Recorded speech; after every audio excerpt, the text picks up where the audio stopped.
Good morning, good afternoon, or good evening, wherever or whenever you're watching or listening to this. I am your host, Michael Clifford. Welcome to the Nhl Dfs strategy show over here on Awesemo.com. We're here bringing a special Sunday episode to you today because there's the NBA All-Star break. The game is tonight. So there's a bit of extra hockey to talk about, and joining me today to talk about this hockey on our voyage here to Bravos to study with the faceless men is our resident single entry assassin, Joshua Harris. Josh, how are we doing today, bud? Doing pretty good. We actually get some decent Sunday contests for once. I imagine they're going to be way bigger tomorrow and Tuesday, but they're way bigger than they normally are on Sunday, so I'm pretty excited. Yeah, today's your Jordan flu game too, right? Isn't it? Yeah, a little off right now, but we fight through it. Yeah, exactly. That's what the best of the best do, and Josh certainly is one of the best out there. Speaking of doing well in DFS, how'd you do last night? Last night was kind of a wild slate. Yeah, I doubled my entries just because I had McDavid. He kind of got there at the end there a little bit. He finally had a good game. I had Puljujärvi. Nugent Hopkins killed me, the little donut there, but got the goalie right. I had Tarasenko, but I didn't have the salary to go to Ryan O'Reilly, so I kept him with Shen, who had a multi-point game. So I'm in cash, take it and run, live to see another day. Yeah, anytime you can cash and things really don't go your way, just kind of take it and run.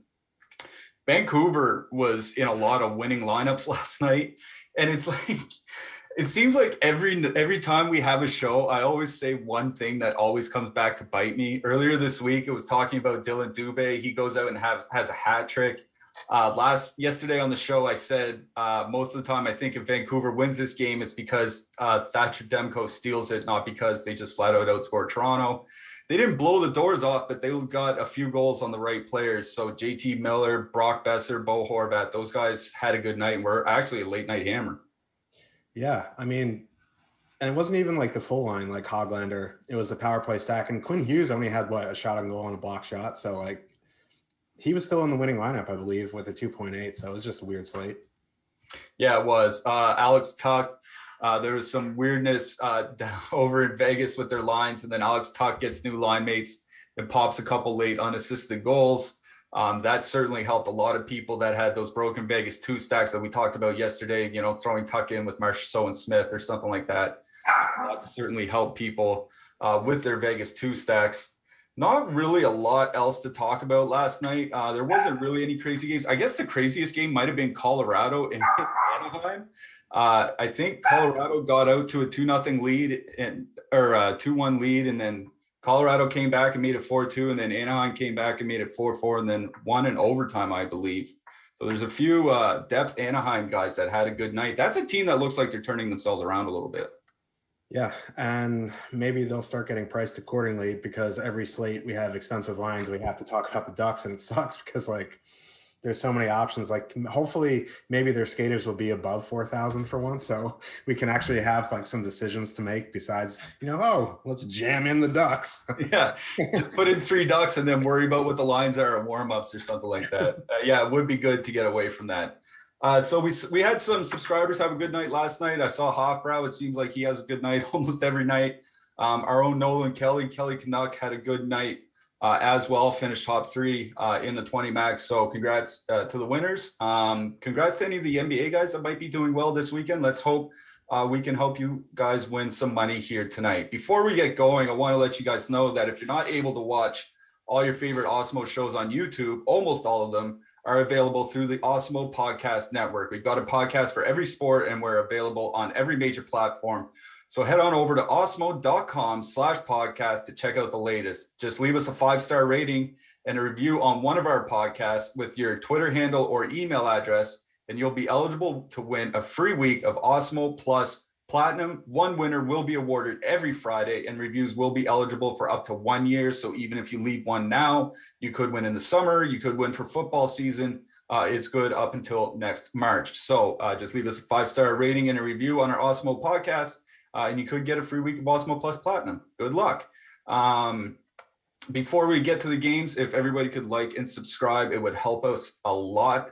gets us to the top of the algorithm, and gets our channel growing, keeps these shows coming as often as we can bring them. And don't forget to smash that bell if you want to be notified whenever we go on the air. All right, we have 6 games we have to talk about. I think there's a lot to talk about in almost every single game. So we're going to take our time talking about these. Let's get to the first one here. Florida Panthers have a 2.7 implied goal total, and they're going into Carolina. They have a 3.2 implied goal total. A couple housekeeping notes here.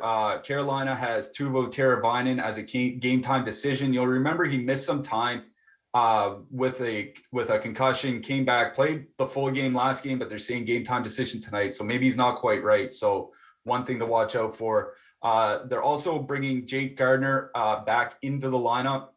Not too sure what that's going to do to their power play, because Gardiner was getting some PP2 time earlier in the year, but Brett Pesce and Jake Bean have certainly looked really good on that second power play unit. So I would think that they don't change things up, but just be aware that Gardiner could get some secondary power play time over one of those guys.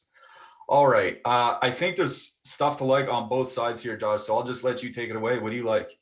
Yeah, so it's kind of tough with the Carolina lines with Teuvo as a question mark, because if he's out, I would imagine Svechnikov moves up and they leave that second line alone. If he's in, Svechnikov even moved up during the game. Like, so you just got to pay attention if you're playing Carolina 1 or Carolina 3 to the lines. I think they leave Carolina 2 alone. But as it's currently constituted, like if it's McGinn, Aho, Teravainen, I still like both these top lines. I think lean a little bit more towards the Florida top line. That Barkov-Verhaeghe combo has been an elite line this year, and now there's Frank Vetrano up there instead of Duclair, who is hurt, but they are similarly priced. It's the same dynamic, Vetrano and Verhaeghe power play 2, Barkov power play 1. So 5-on-5, I like that top line. I think you can also obviously power play stack with Barkov as your anchor. I think this is a decent spot to do that. I'm leaning more towards just playing Florida 1 as it is. You look at this line as a whole, even in their 40-minute sample, they have similar numbers to when Duclair is there. So they're, a very good 5-on-5. And then McGinn, Aho, Teravainen, it's not that they're a super good line. I just prefer Svechnikov up there if I was going to fade the opposing line against them. So for me, on the Carolina side, I really like this second line, Niederreiter, Trocheck, and Netchus. Assuming they see the Wenberg line or even the third line, it's probably going to be a mix of the second, third, and fourth, something like that. I think that definitely favors them. Netchus is really coming to his own as a player. And the price reflects that now. He's up to 5,000. He was down in the mid threes for a while there. So it is a little bit more of an expensive line compared to how it was a few weeks ago. But I think for the 5-on-5 matchups for the Hurricanes, I think this is the best one to attack the Panthers' depth. So, and I also don't mind that third line if it is Fost, Stahl, Svechnikov. I'm not a huge Jordan Stahl guy. It's no secret, but Stahl, Svechnikov, power play 1. You get that there. You can put him in with Dougie. Fost at 3,800 is a little pricey, but he's a solid player. He's not going to drag you down. He's not like a typical third wheel. He can produce. So for me, I like Florida 1, Florida power play, Carolina 2. I like really all the Carolina lines, but specifically Carolina 2, and obviously Dougie on the blue line. Yeah, I'm glad you mentioned the Florida power play, because the Carolina Panthers. The Carolina Hurricanes are top 10 by time shorthanded this year, and Florida has flat out had one of the best power plays in the league. So, if that Florida power play can get 4 or 5 chances here, they could have a good game. That makes Barkov one of my favorite one-offs, honestly, on the entire slate. I just think, where he has that broken power play correlation, that if you don't want to play broken lines or you don't want to stack, guys playing across lines or something like that, I think you're more than fine just playing a one-off Barkov, because he's almost certainly going to be involved in any scoring that they have. For the Carolina side, I really, really, really want to get a piece of the top line, assuming Teravainen is actually in. because, you know, it's going to be 6 o'clock my time when those games start. So 5 o'clock Eastern, it's supper time on Sunday. People might not be able to make the swaps. Like if Teravainen is all of a sudden in, I can't see him being at the same ownership as Aho. So that's kind of, I'm holding off. Like I've made my lineups, but I'm holding off exactly how much Carolina exposure I'm going to have based on what Teravainen's availability is, because I'm with you. Like if he's out, I'll probably just go to the Niederreiter, Trocheck, Natchez line. Like you said, they've been excellent all year. 2.6 expected goals for, well above average. They've been scoring even above that. They should, like you said, they should get the depth from Florida as well. So it's a good matchup. So yeah, I will say right now, I want to play Carolina 1, Aho, Teravainen, and whomever's with them. With Hamilton, just if in case Teravainen is in the lineup, if he's not, I'm probably with you in moving down to Trocheck, Niederreiter, and Natchez.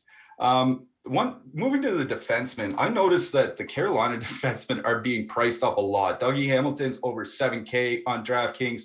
Slavin's at 4,400. He hasn't really had a great season. Pesce and Bean, I think, are about where they've been. But Bean may not even be in the lineup tonight. So it's basically just Pesce that you have to worry about. Who do you like for defensemen in this game? I mean, obviously, Dougie is one of those guys where if you're having any sort of power play correlation, you got to put him in. I mean, if you can't fit him in, obviously you don't have to. But like for me, he's someone I want to put in if I have any sort of power play correlation. Other than that, like Jake Gardner, 2,500 power play too. If he gets the time, maybe, but he's just coming back. So I don't know if his minutes are going to be there, and his peripherals haven't been great this year. So if I had a punt on the Carolina side, it'd probably be Brady Shea, 2,700. His minutes tad concerning, but I think at 2,700 you can do it. And then on the Panthers side, like Ekblad 5,800, I think he's a correlation play, and Yandel is too.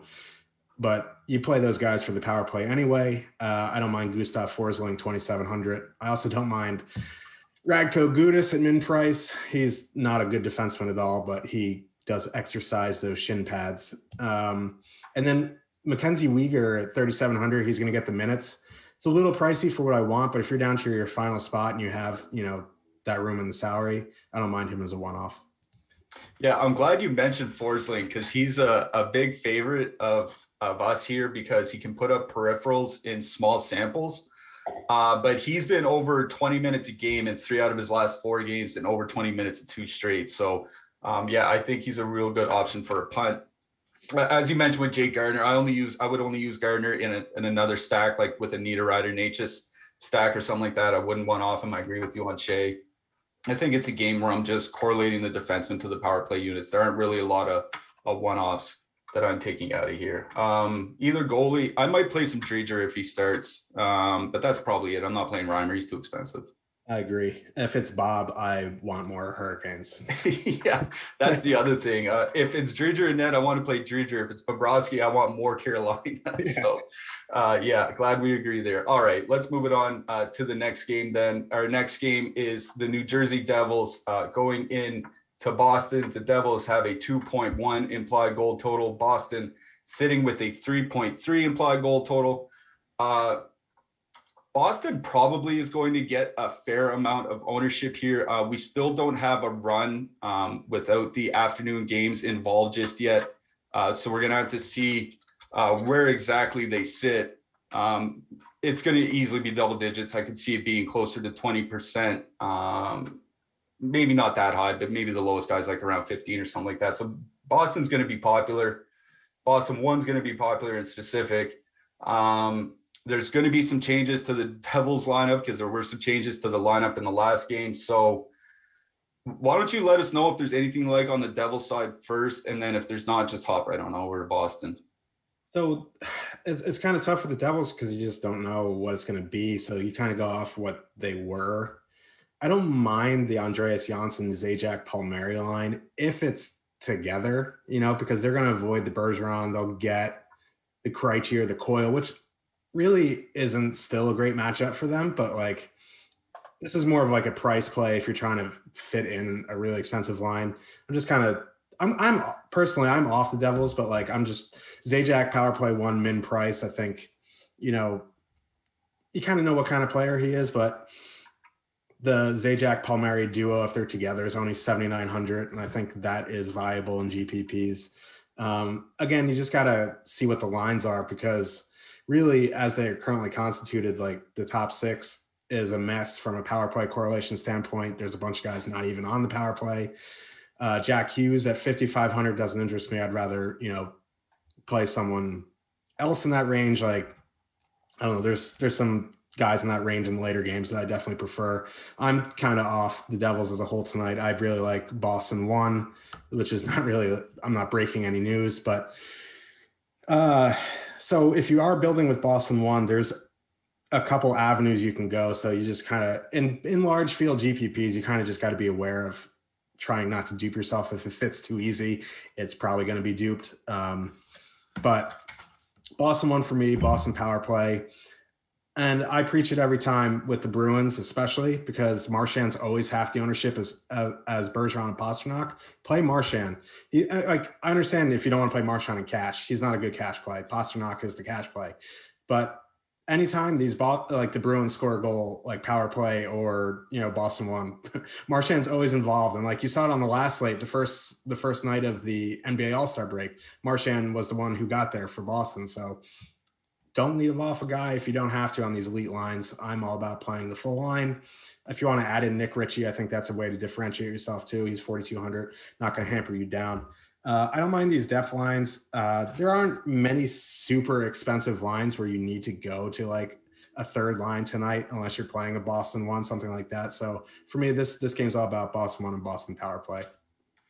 Yeah, I'm with you on the analysis with New Jersey. Like, just because we don't know exactly what the lines are going to be, it's hard to recommend playing New Jersey right now. Like, you can't just say, "Oh, play New Jersey 2," and then we have no idea what New Jersey 2 is. Like, it's just bad analysis.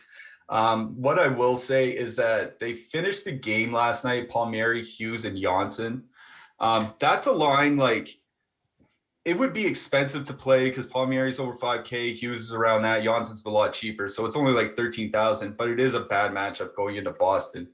The one thing I will say is that, one, there's going to be absolutely no ownership on them. You talked about their low total. It's a 2.1 total, might be 2.2, depending where you look. There just won't be any ownership on them because people don't know what the lines are going to be like, and it has a low total. So it's one of those situations like we've had with Columbus the last couple nights when they're going into Dallas. Now they're a lot more expensive, but it's kind of the same situation where I think this line comes in under 5%. The top, if it's Palmieri, Hughes, and Janssen, like for sure they're going to come in under 5% because nobody knows what the lines are. Yeah. And I would probably want to get, like, I'm playing 20 lineups, I'd probably put them in 1 out of 20. If I'm playing 150, like, I'd probably put them in like 6 or 7. Definitely not go overweight. But again, this is a situation where if you have like 4% of that line, you might be, you know, you're probably over the field, you might be double the field. So I do like that line because they have been good together. It is a tough matchup. But I'm willing to go into tough matchups on short slates. There are only so many places to go. But I agree with you in general. This game is all about Boston 1, Boston power play for me. Just one thing to note is that Brandon Carlo is going to be out. He got hurt. Tom Wilson just ran his head into the glass last game. So Brandon Carlo's out. Juho Vaakanainen's in. Like, that hurts their defense. And their defense is already kind of thin to begin with. Like, they have a good top pair because Charlie McAvoy is real good. But once you get beyond that, like, it's a lot of like Zaboral and Lozon and Grzelcyk and, you know, so on and so forth. Like, not really guys to be scared of. So I think it's another point in favor of New Jersey. Again, go light on them. Don't go like 15 or 20% New Jersey 1. I'm in on the Boston top line a lot here tonight. There are cheaper lines that you can use with them that we'll get to later. As far as defensemen go, like, you know, I think putting in Grzelcyk with your Boston stacks obviously makes sense. For New Jersey, like Ty Smith with your New Jersey power play stacks makes sense. But really, there isn't a ton. Like, even Urho Vaakanainen, who's just stepping into the lineup, is 3,800. Like, I don't see really a lot of value on the blue line here. Yeah, I'm on board with that. And the one thing I will say, if it is Hughes, Palmieri, and Janssen, they're definitely going to draw the Bergeron matchup. So they'll be super low owned, and I don't mind. Like, it's a bad play in a nutshell, like in a vacuum, but like it's a 6-game slate. You're gonna get them at 1-2%. You might as well take a stab if you're MMEing. On the blue line, Ty Smith. I think if you want to differentiate yourself a little bit, and it's really pricey with Boston 1, but put in McAvoy over Grzelcyk. That will get you on a different path because Grzelcyk fits much easier. If you want to play PK Subban, that's fine. But really, if this was like a 10-game slate, I wouldn't even be talking about the Devils. But because this is a shorter slate, I think you would be remiss if you just completely write them off. So I think you got to, at least in MME, have a little bit. Yeah, that's kind of what we're saying. Like if I'm building 3 lineups, they probably don't make it. If I'm building 20 or 150, I would probably make sure to get a little bit. All right. Nothing. What about the goalies here? Like Rask is expensive. Rask is 8,400 is the most expensive goalie on the slate, and that's just not something I like to do because it's shutout or bust really for that expensive. Yeah. Especially if you like, okay, if you want to use like Boston 1 with McAvoy and Rask, it's going to get real dicey after that, but you'll be unique. Yeah, that's true. You That's will the be. one thing I'll say about that. I mean, it's the Marc-Andre Fleury situation of last night, right? He had 24 saves and a shutout. That's a great night. But if he has 23 saves and 1 goal against, it's a bust night. So, it's just he at 8,400, he can't allow a goal. So that's the problem with playing Tuukka. I don't mind Blackwood if he starts. If it's anybody but Blackwood, then nobody from New Jersey for me. Yeah, I mean, if it's someone like Aaron Dell, like I'm loading in as much Boston as I can. Okay, yeah, I agree with you there. All right, before we get to our next game, just want to let everybody know that you should check out our pinned tweet on Awesemo_com. That's our main Twitter account to enter our giveaway tonight for a chance to win a free year of Awesemo plus NBA. All you have to do is reply by tip-off with who you think will be the MVP in tonight's All-Star game for your chance to win. So just head on over to our Twitter account, Awesemo_com. Look at the pinned tweet and reply with who you think will be the MVP for a chance to win a free year of Awesemo plus NBA. And speaking of Twitter, if you want to stay up to date with everything we've got going on over here at Awesemo NHL, just follow our Awesemo Twitter handle at Awesemo NHL. It's a different one than last year. Last year, I think, was Awesemo Nhl Dfs. So if you're still following our old one, you might be missing out on some news. It's where we post our articles, we post our shows, post our goings on here at Awesemo NHL. So just follow at Awesemo NHL on Twitter. All right, moving along to our next game, one that's going to feature some big line changes from one side. So we're going to have to talk about those. Washington has a 3.0 implied goal total, and they're going into Philadelphia to face the Flyers. The Flyers are carrying a 3.1 implied goal total. As I was mentioning, the Washington Capitals have changed around their lines a little bit. So the top line has Backstrom with Ovechkin and Oshie as his wingers, and then Evgeny Kuznetsov moves down to the second line with Jakub Vrana and Daniel Sprong.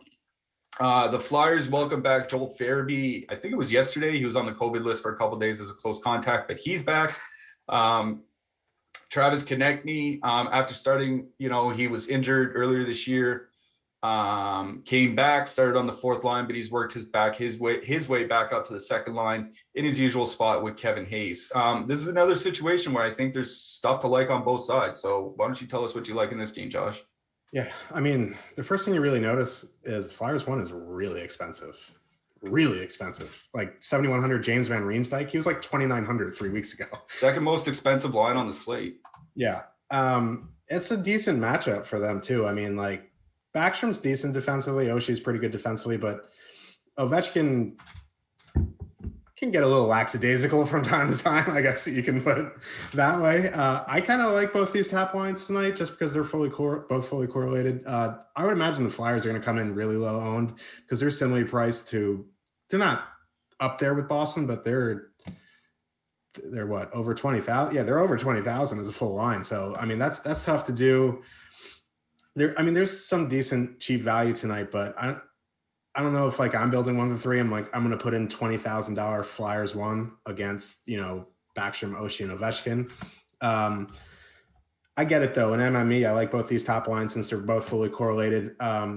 These second lines are pretty good too. As you were mentioning to me before the show, Kuznetsov defensive impacts have been better than his career marks. And I'll let you touch on that when I kick it back to you. I still do like this second line. I'm not a huge Lawton guy, but Hayes Konechny on the power play, you put him in with Provorov. I think that's a decent 3-man if you want to put in Giroux. I kind of like this third line, and it's unfortunate because they're probably going to get the Eller Sheary Ponick line, which has been great defensively. But like Lindblom, Aube, Kubel, and Giroux would be like a nice filler with Boston 1 if they weren't going against Eller Sheary and Ponick. So that kind of takes me off them. But I am going to make a note of that for the next time if they stay together. So for me, I like both these top lines. I like the Capitals second line. I've always been a Sprong guy, but like if you want to leave him off, that's fine. And, you know, Verana's the play there because he's still 4,300 on the top power play. I just wish, you know, coaches want to give him, you know, consistent 18 to 21 minutes every night. But that's a podcast for a different day. So top lines, don't mind doing like a Hayes, Konechny, Giroux, Provorov. That's still pricey as well. But in I like this game from an MME standpoint a lot. 1 to 3 lineups is kind of tough to land on it. Yeah, they're like, I think you're right. I think there are 3 playable lines on both sides of this game, which makes it a very interesting game from that perspective. 2 things I want to touch on that you brought up. First is the power play. It's the Washington power play. For years, they had basically run a heavily used top unit. Like the top unit would basically stay out for like a minute and a half or a minute 45 out of the 2 minutes, and then give like 20 to 30 seconds to the second power play unit. That's changed this year, especially over the last month. What they've been doing is leaving Ovechkin out for the full 2 minutes and then basically running 2 power play units around Ovechkin. The second power play unit is still getting used less, but a lot of the guys are around a minute 50, 2 minutes per game of power play time. So it's not like Kuznetsov and Kuznetsov and Eller and those guys are getting like 40 seconds of power play time. Like they're getting about 2 minutes of power play time a game, and that's not nothing. So I just want to make sure everybody knows that you don't necessarily, like, if you want to stack Ovechkin with Backstrom and Oshie, that's fine.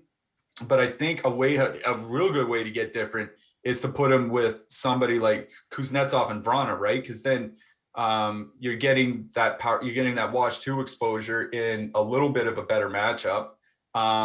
And you're getting 3 guys that all play the power play together if at different times. So I think that's one thing to keep in mind with the Washington power play is the secondary unit does see more minutes than you think. And the other thing is Kuznetsov, you're right. What I want to talk about in general is just his season last year. Like his season last year was a bad year. Like there's just no other way like to describe it. He had good point totals, but his impacts were terrible. And those point totals were kind of floated by good line mates. Kuznetsov's, like we talk about shot assists. Shot assists are passes that lead to shots, and it's a good indicator of a playmaker, good indicator of future goals. So it's something we look towards. Kuznetsov from 2016 to 2019 was in the 91st percentile of shot assists, the 98th percentile in controlled zone entries, and the 93rd percentile in controlled zone exits. Like he is a wonderful, wonderful playmaker. He had one bad year last year, and I think that's kind of skewed our view of him. And like, he's not a shooter. He's not like going to fill the net. He won't score 40 goals, but I think he can make his line mates better. And I think we're kind of seeing, we're seeing him return to his form, even if his defensive, like you mentioned, his defensive impacts have been a little bit better than normal. So it seems like he's almost finding another gear above what he was a couple of years ago. So I do have interest in that Washington 2 line. In general, I just have a lot of interest in Washington in this game. I love their power play in this game. Philly is top 10 by time shorthanded. So if you give Ovechkin 4 or 5 power plays, he's probably going to make you regret that. So Washington definitely is one of my favorite spots of the day. Like, and there's ways to get different too, right? Because so many guys play in different spots. Like I said, you could do like a Backstrom, Ovechkin, Vrana. You could just stack the top line plus Carlson if you want to, or you could even do like an Ovechkin plus an Eller plus a Sheary. Like those guys all play the power play together, and then you're getting a very unique combination. Like I think there are a lot of ways to get different with this Washington lineup, and that's why it's honestly one of my favorite lines of the night. Plus, John Carlson, man, like his price has come down all the way to 5,900. This is a guy that was regularly priced in the 7K range. A little bit of a tough season, but he's still doing pretty well. I'm with you. I like Washington here tonight. So with you on the Caps and their power play. What about the defenseman here? Dfs, his price has come down a bit. Provorov's has come down a lot from where it was. So there are some cheap defensemen here. Yeah, so if you're using that Philly top line, the Couturier line, Dfs is the guy to put in there, 4,900. If you're using the second or a mix of the second with Giroux, Provorov's your man there. Obviously, Carlson, if you're using the top line for the Caps. Like Justin Schultz at 3,500 is okay. Like he doesn't excite me, but he does get power play time with Ovechkin. So for that price, I think you can put him in. And then really, you know, if you want to get punty, I don't mind Travis Sanheim, 3,300, or Felipe Meyer. Meyer's at 2,800. That's just if you're down to your last guy and you need someone to put in. I prefer Sanheim over Myers, but also Brendan Dillon on the ice with John Carlson. He's not a huge peripheral guy, but 2,900 getting those minutes with Carlson, he's going to see over 20. So he's a guy who kind of like a Labushkin type guy. You hope he gets the shot block bonus at his price. Yeah. I'm with you on Sanheim. Myers, I think he's a game time decision tonight. So just watch him. If he's out, it could be more minutes for somebody like Justin Braun or Robert Haig. I don't mind Samsonov in net for 7,300 here. He's one of my favorite goalies actually on the whole slate. Yeah, I do like Samsonov, and I wish Carter Hart was a bit cheaper, like in the 7,700 range. I'd take more stabs on him in GPP, but at 8,000 at home against the Caps, and he's going to see a lot of 4-on-5 shots, so I'm probably going to be off Hart. Yeah, I'm with you. I think the goalie to take out of this game is Ilya Samsonov. All right, let's move it along to our next game. This one is going to draw another one that will draw some interest from both sides, I think. We have the New York Rangers with a 2.8 implied goal total going into Pittsburgh. The Penguins have a 3.3 implied goal total. I'll just say flat out, Pittsburgh one is one of my favorite lines of the entire night. Not a whole lot from like a lineup situation here. I think we pretty much know what the lineups are going to be unless there's a surprise at warm-up. So let's talk about your Rangers here first, Josh. Yeah, so they've looked better offensively lately. And I think Philip Hedl has a lot to do with that, just because he makes them a bit, deeper down the middle. So like Brett Howden doesn't have to center the third line, and he's not an NHL player. Kakko's back off the COVID list. He's 20 now, so now he's all big and tough. He's not a teenager. He actually has been playing a bit better. Alexis Lafreniere has been playing better. Mika's still in la land, it seems like, but this isn't a good matchup for Mika anyway. I'm off the Rangers top line tonight. I do not want that line going against the Crosby, Gensel, Rust line. That's, Pitt one. I'm always off Pitt, but Pitt one's in a great spot tonight. There's, the Rangers blue line. We don't even have to discuss it. I mean, like, after you get past Fox and Lindgren pairing, it's just a mess. So now I'm getting riled up, but I don't okay, from a numbers perspective, you look at this Rangers second line numbers with Kreider, Strome, and Kakko. They have a 46-minute sample, and they have an expected goals against of 4, which is just like asinine. Like, it's just atrocious. But like that has to be from last year when Kakko was just coming up to the second line towards the end of the year. So yeah, they're bad defensively because the Rangers are always bad defensively. So from the Rangers side, really, if I'm going to get to the line, it's going to be the Rangers too. I'm not super high in them, but they are fully correlated on the power play. Kakko is 2,600, so it makes that line very affordable. If you want to put him with Adam Fox, who's really their only defenseman, I don't know how he hasn't been playing like 37 minutes a night, but he's 6,400. I think you can put him in there. But this game really, to me, is all about Pittsburgh one, fully correlated on the top line. They're going to run over the Zibanejad line. They're Hopefully, if I'm a Pitt 1 backer tonight, they avoid the Adam Fox pairing, because once you get past that, it's basically just free for all. You can do whatever you want. You'll get shots on the net. I don't even mind the second line, McCann, Malkin, and Kapanen. They're cheaper. Malkin has looked a bit better of late. Maybe he had some nagging injuries or some COVID related. I don't even know if he had COVID, but he could have had some issues in the beginning of the season. Starting to look a little bit better. I would imagine they're going to be lower owned than the Pittsburgh top line. It's more of a price thing. It's kind of like the Vegas 1, Vegas 2 scenario. I'm kind of on Pitt 2. It's more of an MME, like deep MME line for me, but this is all about Pitt 1. And then if you're going with Boston 1 and you need a cheap filler line, like I don't really like Pitt 3, but like they're going to get the depth of the Rangers, and that's just basically like an empty hallway. Like they can just like skate it and do whatever they want. So yeah, they don't get power play time, but they're super cheap. I'm just picturing them like doing 3-man weaves all by themselves in the zone.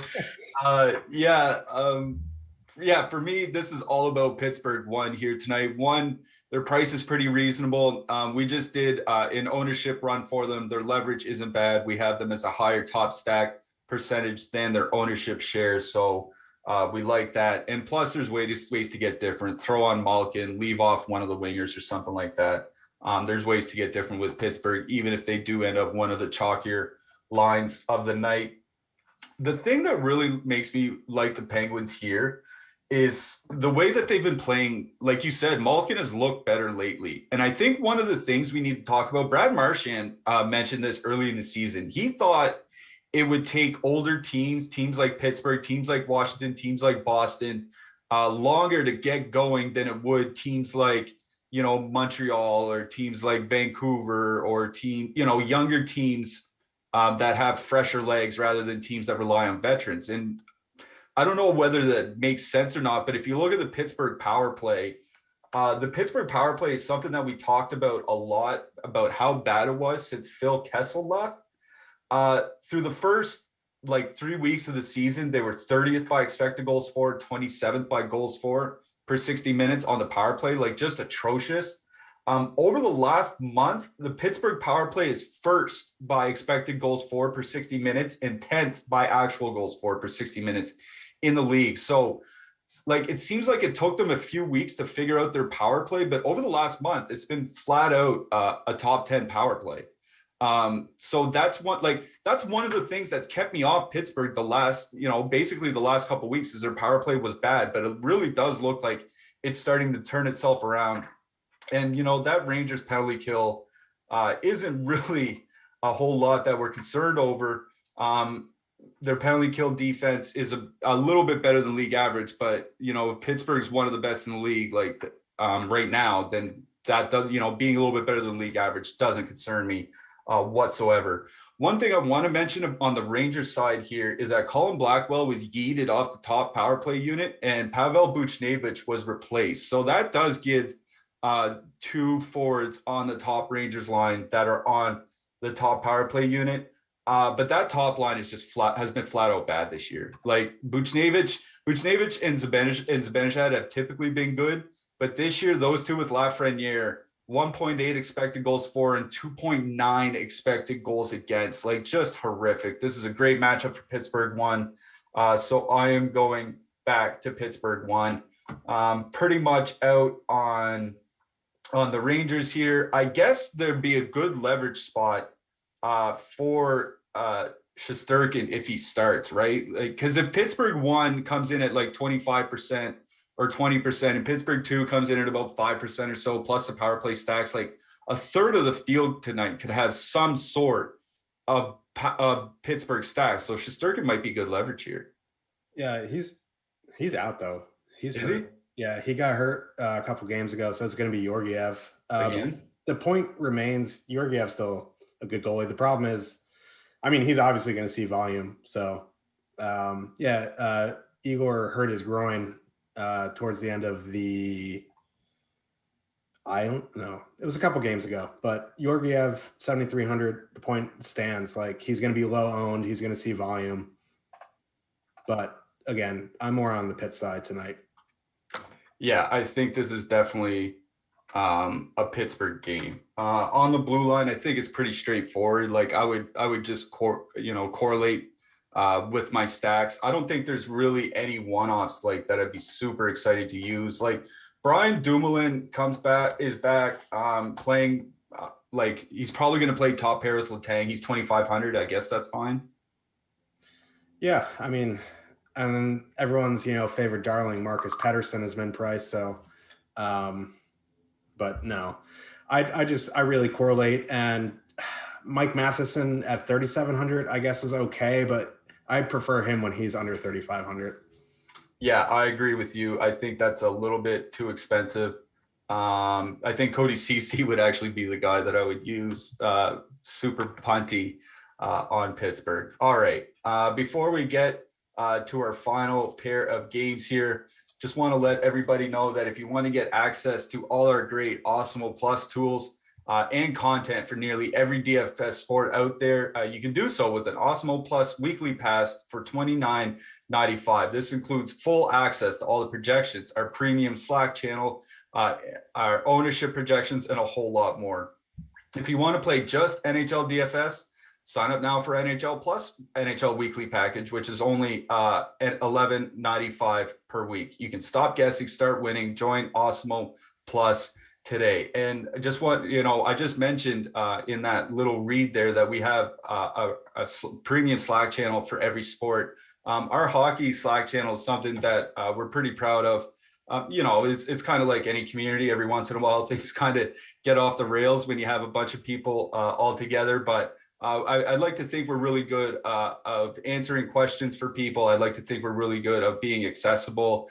We don't hide plays. We don't hide our favorite plays or anything like that. The guys we're telling you to play are the guys that are going to be in our lineup. So you can stay up to date with the news. You can stay up to date with the projections from Awesemo himself as he updates them. So just be aware that if you really want to stay up to date on the information and the projections and all that, subscribing and joining our premium Slack channel is a great way to do that. All right, we've got about 15 minutes left, and we've got a couple very important games, I think, despite one of them kind of having a low total. So let's get to that first game. Nashville, the Predators have a 2.6 implied goal total. They're going into Dallas. Dallas has a 2.8 implied goal total. Couple housekeeping notes on the Stars side.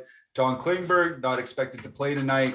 Congrats to him. Him and his wife had a baby in the middle of the night last night. So he's probably a little bit tired right now. He's not going to be in the lineup. So expect Miro Heiskanen to get the full run of the top power play minutes. Jake Ottinger back in net. He played well yesterday, got a shutout, I believe. So they're going back to him. On the Nashville side, probably going to be Rene again, given that UC Saros is hurt, but if I'm not mistaken, this will be back-to-back for Rene plus 3 in 4 nights. So that's a 36-year-old with double hip surgery playing 3 games in 4 nights on the road. So again, I think there might be some stuff on both sides here, Josh. So why don't you let us know what you like? Yeah. Rene, man, his lateral movement at this point is, getting pretty rough. I'm on the Dallas side, not because of the 5-on-5, but because of this power play, right? Rupe Hintz is a game time decision that may affect what I do on the Nashville side, but I'll get there. I like this top line. Ben Pavelski, Guryanov, definitely put them in with Heiskanen. I can't pronounce his name, but you know who I'm talking. Miro. We'll call him Miro the Hero. Miro the Hero tonight. Miro the Hero. Miro's a great one-off tonight. He's cheap. But yeah, Dallas won. You look at their 5-on-5 numbers, and it's just they're pedestrian, right? But we don't play Dallas for the 5-on-5. Their power play has been ridiculous this year. So yeah, this game really is all about the power play. Ben Pavelski, Guryanov. You want to put in Hintz with them if he's in. You want to swap out Ben, put in Hintz. Like you can combo it up, put them in with Miro. I don't even mind like a Guryanov. Yeah, we'll get there. Well, I'll have some like cue cards with like the phonetics. But like, you can mix and match. Like they're cheap enough. They're not super expensive. Like you can get them in with really whoever you want besides Boston and Philly won. So yeah, this is all about the Dallas power play. And then on the Nashville side, so if Rupe Hintz is out, I kind of want to see what the line, like the second, third, and fourth lines are going to be. So like if it's like Robertson with Kiri Vanta and not like Foxka, I have interest in the Tolvanen and Granlund Grimaldi line as a filler. You get Tolvanen and Granlund on power play one. They're 7,700 together. You could put them with Yossi and it's still like only 14 and change. I think that is where you want to go. Like if you want to go to the Nashville top line just because you like classical rock, like you can, the band's back together and you can play him, but like, and Rajo's like 2,800, but he does nothing for me. Forsberg 7,600 is a little expensive. He's power play one, and then Arvidsson not even on the top power play. So it's tough to play that line. So for me, Dallas power play, and then Nashville too if Hintz is out, and then Yossi and Miro the Hero are great plays tonight. Yeah, Miro the Hero. That's probably one that's going to stick. I'm glad you mentioned that two-man of Granlund and Tolvanen because that's one of my favorite two-mans on the entire slate. Jake talked about, I think it was yesterday on the show, talked about how bad a matchup it can be, Faxa, Cogliano, and Como. So that's what's basically keeping me off Nashville. One is like, that's a really bad matchup for that Nashville top line. But that also frees up, I don't want to say good matchups, but maybe better matchups for like Tolvanen and Granlund. And Dallas is one of the most penalized teams in the league, and they're both on the top PP unit. So Tolvanen and Granlund, definitely one of my favorite two-man mini stacks of the night to fit in your Bostons, to fit in your more expensive lines. Dare I say Philly won? No, probably not. But I'm with you on Heiskanen as well. He's my favorite one-off defenseman actually on the entire slate here tonight. But I'm just in general, for me, this game's, I'm with you. This is all about Dallas power play. Dallas won. I'm assuming whether Hintz is in or out, that they're going to leave the Pavelski Ben-Gurian offline together. Because it is one of the later games, there won't be a ton of late swaps to make. So, you kind of might be up Poop Creek without a paddle if something changes. But at the worst, you're going to get all three of those guys on the same power play, right? So even if they're not on the same line, they're still going to be on the same power play, and you're probably going to be just fine. On the blue line, you already mentioned Heiskanen. We don't have to bring him up again. He's definitely one of the top options. I think Yossi's fine as well. Definitely if you want to go up, spend super expensive. Matthias Ekholm is starting to really get up there. He's up to 5,400, and he's not really playing a ton of minutes. Fabro, decent 4,100. Anything else you like here besides Heiskanen and Yossi? I mean, I always have a soft spot in my heart for Jamie Alexiak at 3,000. He always blocks shots, occasionally gets involved offensively. I think that's okay. Esa Lindell, if you want to get a little funky, going off Heiskanen. There we go. Thank you to whoever in chat broke that down for me. But yeah, this really is all about the power play guys tonight. Maybe if you want to, Mark Pysyk at min price, but other than that, I'm kind of just correlating on the power play. Yeah, I'm kind of with you, correlating on the power play. Don't mind Fabro. He should play over 20 minutes, 4,100 with no ownership. But yeah, I think it's Yossi and Heiskanen mainly for me out of this game. All right, winding it down. Getting to what, I don't know, is this the main event of the night? Like, I know it's the last game, but it's certainly not the people's main event.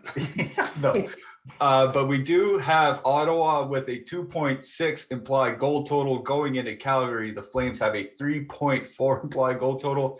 This is the fifth game between these two teams in the last 11 days.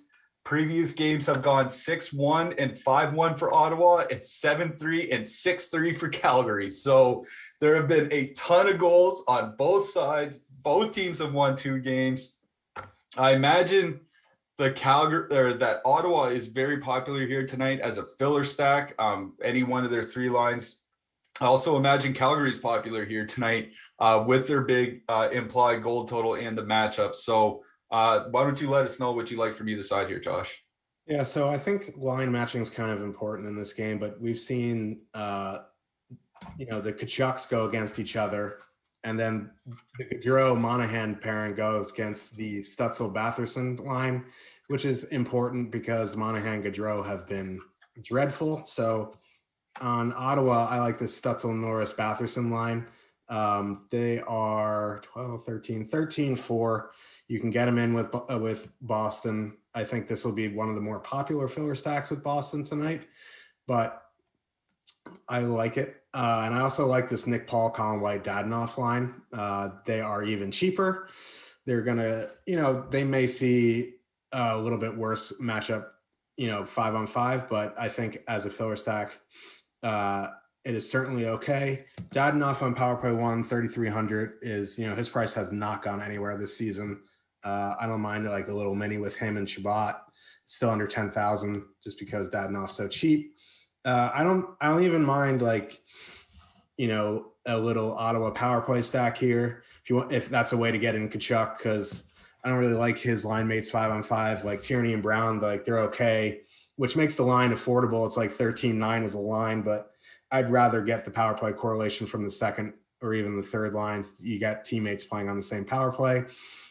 So if you want to do like a Batherson, Stutzel, Kachuk, Chabot, if you're, I think that's okay. But really, for me on the Ottawa side, I want whoever is facing the Gaudreau Monahan line at 5-on-5. And then on the Flame side, Kachuk against Kachuk, it kind of just evens. It kind of takes me off the Kachucks at 5-on-5. And I don't really, if you want to play Monahan Gaudreau for offensive reasons, I think that's fine. If you want to, have some power play stacks, do Monahan Gaudreau.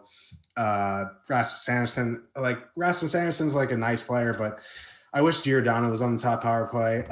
So really, I'm going to be underweight on Calgary. I think I may take some stabs on this third line, the Backlund, Mangiapane, Lucic line. But for me, this is all about the filler stacks for Ottawa. Yeah, I'm glad you mentioned Calgary 3 there because they've been a pretty big buzzsaw. Probably won't carry much ownership, and it's one of those things that we talked about earlier this week with chalky lines. How do you avoid chalky lines? Well, look for a team with a big implied goal total like Calgary and move down the lineup. Like don't just stack the top line or the top power play all the time. Move down the lineup. That's how you get those less chalky lines. So I do kind of like that Calgary 3 chalky or filler stack here. These two teams played in Calgary on Thursday, and the Gaudreau Monahan Levo line saw almost exclusively the Stützle Batherson combo. So that's where I'm focusing my Ottawa ownership, because I think the Kachuk Backlund, like, I'm not bad mouthing Dubé, so I'm going to say they're a good defensive line. That's not a great matchup. Mangiapane, Lucic, Backlund is definitely not a good matchup. So that's what's getting me on Stützle, Norris, and Batherson a little bit more. If you just want to use Stützle and Batherson, I think that's fine. It's a little two-man, averages out to about 4,500. You get the power play 1 correlation. They can help you with your Boston 1 stacks for sure. So that's where I'm looking on the Ottawa side. It's mainly the Stützle, Norris, Batherson line. I do have like some one-off Brady Tkachuk, I believe, because he is just an absolute fantasy monster, and he's a guy that can absolutely break a slate by himself. So I am definitely one-offing Brady Tkachuk here tonight. On the Calgary side, I'm with you. I'm not in on the top line. I'm looking more down towards the depth, either some Gaudreau Monahan 2-mans, or down even further into Calgary 3 as a little filler stack, because those guys have been absolutely lights out this year. Like, we don't just talk about these guys being a good line or good defensive line. Like, they have been fantastic. 3.5 expected goals for, 1.9 expected goals against per 60 minutes. Like, those are just absolutely phenomenal numbers. And it was pretty much the same thing last year. So like, it's not really a huge surprise that line is doing well. So I do like Calgary 3. I'm with you. Like Giordano, I think he's too expensive. Rasmus Anderson would definitely going into my Calgary PP stacks. I'm surprised I didn't hear your boy Artem Zub come out of your mouth. I want to legally change my name to Artem Zub. Yeah, you're not in on Artem Zub tonight. I mean, there's damn it. Now I gotta play Artem Zub. Like like we're laughing here, but he's not a bad defenseman. He does have games, around 19, 20 minutes.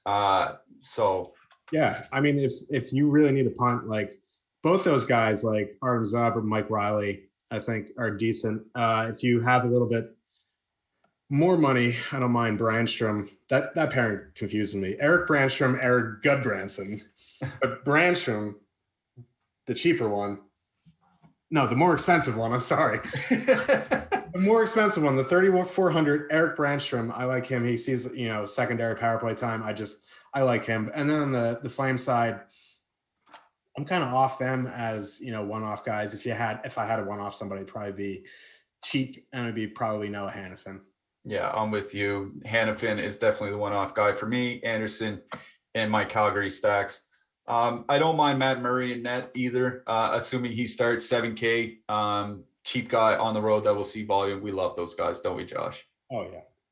And then it's weird because, maybe Markstrom goes back-to-back tonight. Could be big save Dave Riddick. I think that just helps, Ottawa more, because even if it is Markstrom on the back-to-back, he was out for a while. Yeah, I'm assuming it's going to be Riddick, seeing as Markstrom just came back from injury. Yeah, so Riddick is a big downgrade. So, and even if it is Markstrom on a back-to-back, that's also worrisome just because he's been out for a while. So it kind of makes me like Ottawa even more a little bit here.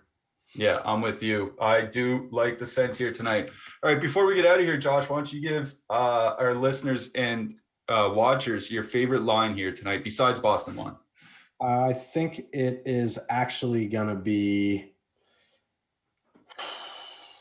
man, I can't believe this is coming out of my mouth. Pittsburgh won. There we go. He said it. Everybody here, you guys heard him say Pittsburgh won. I'll say Washington power play stack is my favorite stack of the night. All right. For our producer, Jordan, thank you very much. For Josh Harris, thank you very much. I am Michael Clifford. Thanks, everybody, for watching or listening, and good luck tonight. Let's win some money. Good luck.